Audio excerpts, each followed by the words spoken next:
أعوذ بالله من الشيطان الرجيم ولا تجعلوا الله عرضة لأيمانكم أن تبروا وتتقوا وتصلحوا بين الناس والله سميع عليم।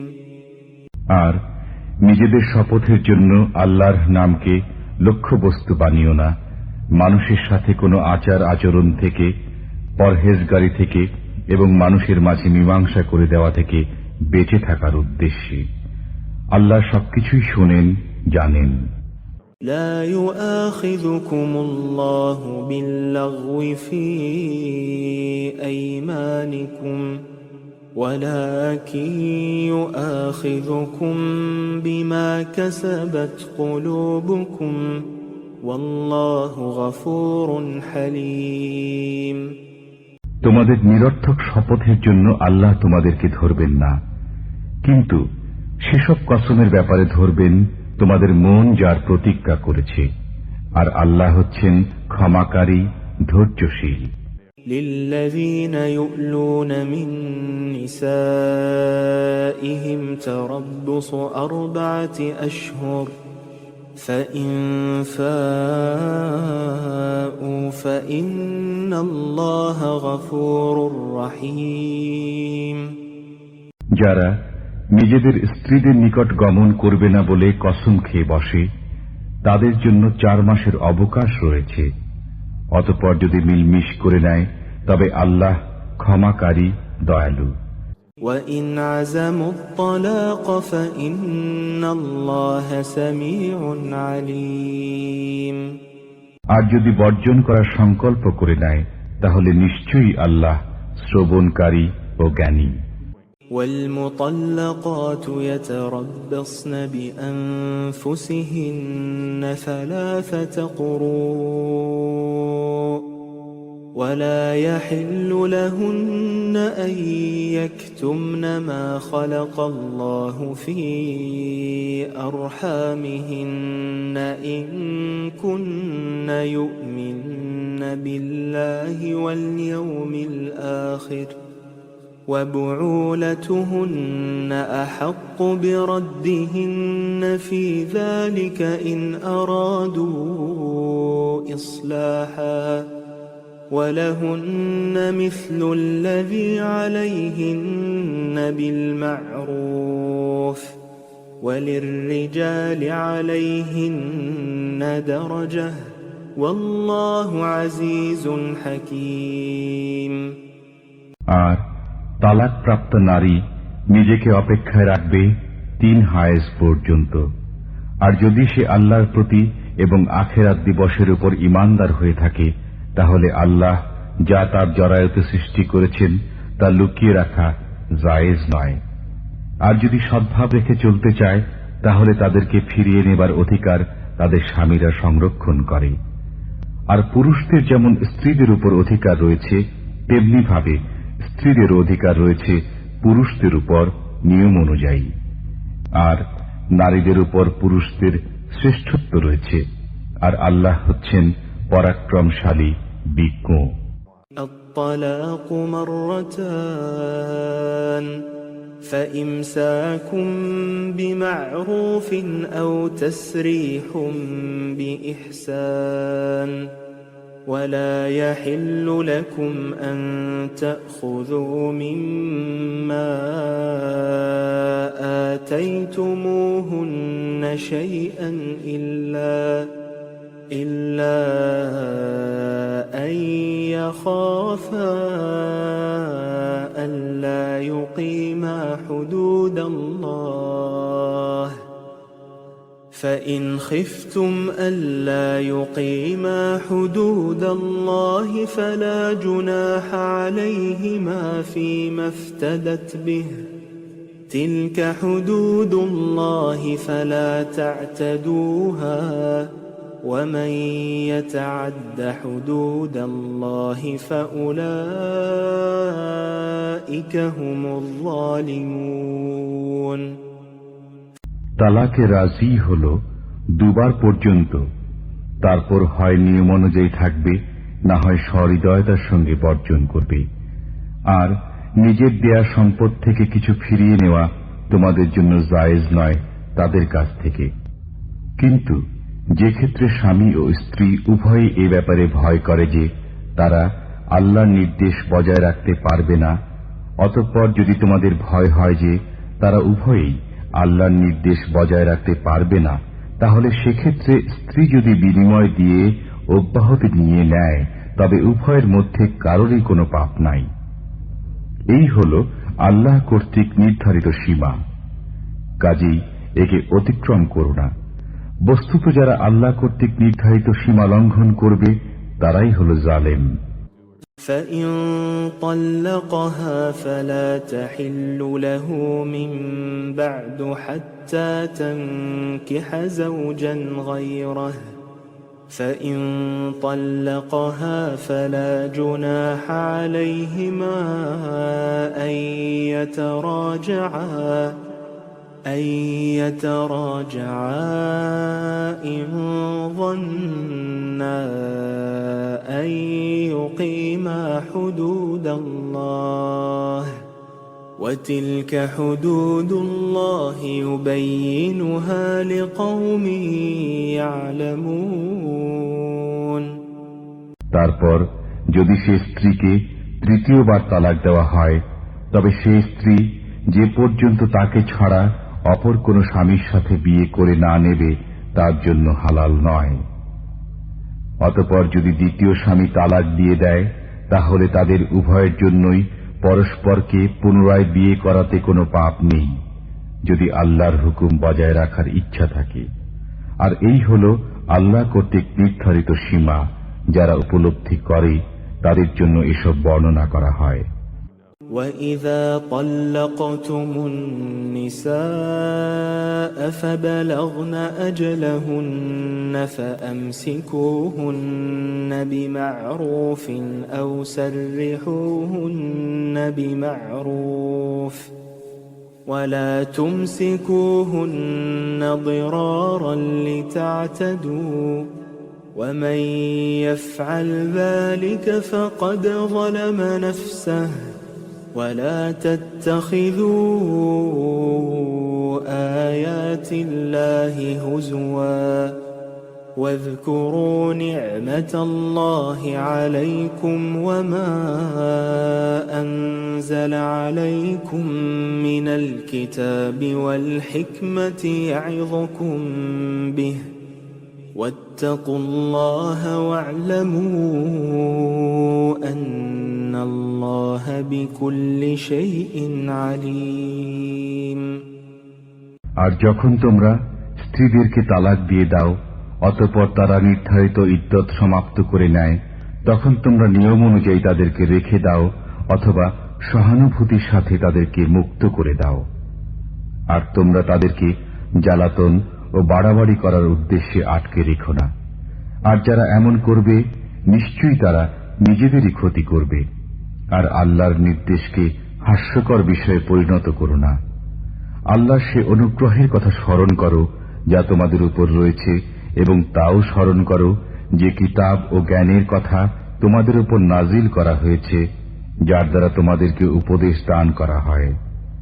আল্লাহকে ভয় করো এবং জেনে রাখো যে আল্লাহ সর্ববিষয়ে জ্ঞানময়। وَإِذَا طَلَّقْتُمُ النِّسَاءَ فَبَلَغْنَ أَجَلَهُنَّ فَلَا تَعْضُلُوهُنَّ أَن يَنكِحْنَ أَزْوَاجَهُنَّ إِذَا تَرَاضَوْا بَيْنَهُم بِالْمَعْرُوفِ ذلك يوعظ به من كان منكم يؤمن بالله واليوم الآخر ذلكم أزكى لكم وأطهر والله يعلم وأنتم لا تعلمون। আর যখন তোমরা স্ত্রীদেরকে তালাক দিয়ে দাও এবং তারপর তারাও নির্ধারিত ইদ্যত পূর্ণ করতে থাকে, তখন তাদেরকে পূর্ব স্বামীদের সাথে পারস্পরিক সম্মতির ভিত্তিতে নিয়ম অনুযায়ী বিয়ে করতে বাধা দান করো না। এ উপদেশ তাকেই দেওয়া হচ্ছে যে আল্লাহ ও কিয়ামত দিনের উপর বিশ্বাস স্থাপন করেছে। এর মধ্যে তোমাদের জন্য রয়েছে একান্ত পরিশুদ্ধতা ও অনেক পবিত্রতা, আর আল্লাহ জানেন, তোমরা জানো না। والوالدات يرضعن أولادهن حولين كاملين لمن أراد أن يتم الرضاعة وعلى المولود له رزقهن وكسوتهن بالمعروف لا تكلف نفس إلا وسعها لا تضار والدة بولدها ولا مولود له بولده وعلى الوارث مثل ذلك فإن أرادا فصالا عن تراض منهما وتشاور فلا جناح عليهما وإن أردتم أن تسترضعوا أولادكم فلا جناح عليكم إذا سلمتم ما آتيتم بالمعروف واتقوا الله واعلموا أن الله بما تعملون بصير আর সন্তানবতী নারীরা তাদের সন্তানদেরকে পূর্ণ 2 বছর দুধ খাওয়াবে, যদি দুধ খাওয়াবার পূর্ণ মেয়াদ সমাপ্ত করতে চায়। আর সন্তানের অধিকারী অর্থাৎ পিতার উপর হল সে সমস্ত নারীর খোরপোষে দায়িত্ব প্রচলিত নিয়ম অনুযায়ী। কাউকে তার সামর্থ্য অতিরিক্ত চাপের সম্মুখীন করা হয় না, আর মাকে তার সন্তানের জন্য ক্ষতিগ্রস্ত করা যাবে না, এবং যার সন্তান তাকেও তার সন্তানের কারণে ক্ষতির সম্মুখীন করা যাবে না। আর ওয়ারিসদের উপর দায়িত্ব এই, তারপর যদি পিতামাতা ইচ্ছা করে তাহলে 2 বছরের ভিতরেই নিজেদের পারস্পরিক পরামর্শক্রমে দুধ ছাড়িয়ে দিতে পারে, তাতে তাদের কোনো পাপ নেই। আর যদি তোমরা কোনো ধাত্রীর দ্বারা নিজের সন্তানদেরকে দুধ খাওয়াতে চাও, তাহলে যদি তোমরা সাব্যস্তকৃত প্রচলিত বিনিময় দিয়ে দাও, তাতেও কোনো পাপ নেই। আর আল্লাহকে ভয় করো এবং জেনে রাখো যে আল্লাহ তোমাদের যাবতীয় কাজ অত্যন্ত ভালো করেই দেখেন। والذين يتوفون منكم ويذرون أزواجا يتربصن بأنفسهن 4 أشهر وعشرا فإذا بلغن أجلهن فلا جناح عليكم فيما فعلن في أنفسهن بالمعروف والله بما تعملون خبير আর তোমাদের মধ্যে যারা মৃত্যুবরণ করবে এবং নিজেদের স্ত্রীদেরকে ছেড়ে যাবে, তখন সেই স্ত্রীদের কর্তব্য হল নিজেকে 4 মাস 10 দিন পর্যন্ত অপেক্ষা করিয়ে রাখা। তারপর যখন ইদ্যত পূর্ণ করে নেবে, তখন নিজের ব্যাপারে নীতিসঙ্গত ব্যবস্থা নিলে কোনো পাপ নেই। আর তোমাদের যাবতীয় কাজের ব্যাপারেই আল্লাহর অবগতি রয়েছে। ولا جناح عليكم فيما عرضتم به من خطبة النساء أو أكننتم في أنفسكم علم الله أنكم ستذكرونهن ولكن لا تواعدوهن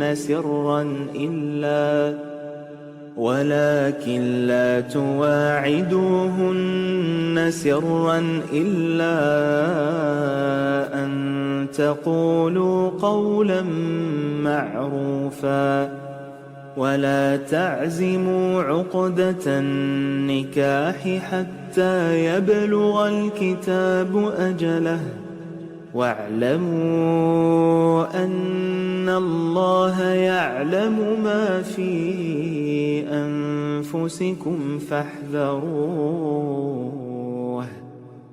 واعلموا أن الله غفور حليم আর যদি তোমরা আকার ইঙ্গিতে সে নারীর বিয়ের পয়গাম দাও কিংবা নিজেদের মনে গোপন রাখো তবে তাতেও তোমাদের কোনো পাপ নেই। আল্লাহ জানেন যে তোমরা অবশ্যই সে নারীদের কথা উল্লেখ করবে, কিন্তু তাদের সাথে বিয়ে করার গোপন প্রতিশ্রুতি দিয়ে রেখো না। অবশ্য শরীয়তের নির্ধারিত প্রথা অনুযায়ী কোনো কথা সাব্যস্ত করে নেবে। আর নির্ধারিত ইদ্যত সমাপ্তি পর্যায়ে না যাওয়া অবধি বিয়ে করার কোনো ইচ্ছা করো না। আর একথা জেনে রাখো যে তোমাদের মনে যে কথা রয়েছে আল্লাহর তা জানা আছে, কাজেই তাকে ভয় করতে থাকো। আর জেনে রেখো যে আল্লাহ ক্ষমাকারী ও ধৈর্যশীল। لا جناح عليكم إن طلقتم النساء ما لم تمسوهن أو تفرضوا لهن فريضة ومتعوهن على الموسع قدره وعلى المقتر قدره متاعا بالمعروف حقا على المحسنين স্ত্রীদেরকে স্পর্শ করার আগে এবং কোনো মোহর সাব্যস্ত করার পূর্বেও যদি তালাক দিয়ে দাও তবে তাতেও তোমাদের কোনো পাপ নেই। তবে তাদেরকে কিছু খরচ দেবে, আর সামর্থ্যবানদের জন্য তাদের সামর্থ্য অনুযায়ী এবং কম সামর্থ্যবানদের জন্য তাদের সাধ্য অনুযায়ী। যে খরচ প্রচলিত রয়েছে তা সৎকর্মশীলদের উপর দায়িত্ব। وَإِن طَلَّقْتُمُوهُنَّ مِن قَبْلِ أَن تَمَسُّوهُنَّ وَقَدْ فَرَضْتُمْ لَهُنَّ فَرِيضَةً فَنِصْفُ مَا فَرَضْتُمْ إِلَّا أَن يَعْفُونَ أَوْ يَعْفُوَ الَّذِي بِيَدِهِ عُقْدَةُ النِّكَاحِ وَأَن تَعْفُوا أَقْرَبُ لِلتَّقْوَى وَلَا تَنسَوْا الْفَضْلَ بَيْنَكُمْ إِنَّ اللَّهَ بِمَا تَعْمَلُونَ بَصِيرٌ আর যদি মোহর সাব্যস্ত করার পর স্পর্শ করার পূর্বে তালাক দিয়ে দাও তাহলে যে মোহর সাব্যস্ত করা হয়েছে তার অর্ধেক দিতে হবে।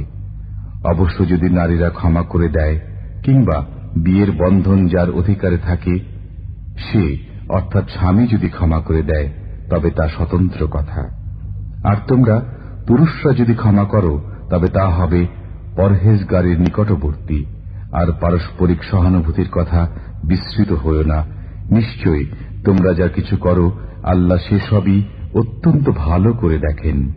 حافظوا على الصلوات والصلاة الوسطى وقوموا لله قانتين সমস্ত নামাজের প্রতি যত্নবান হও, বিশেষ করে মধ্যবর্তী নামাজের ব্যাপারে, আর আল্লাহর সামনে একান্ত আদবের সাথে দাঁড়াও।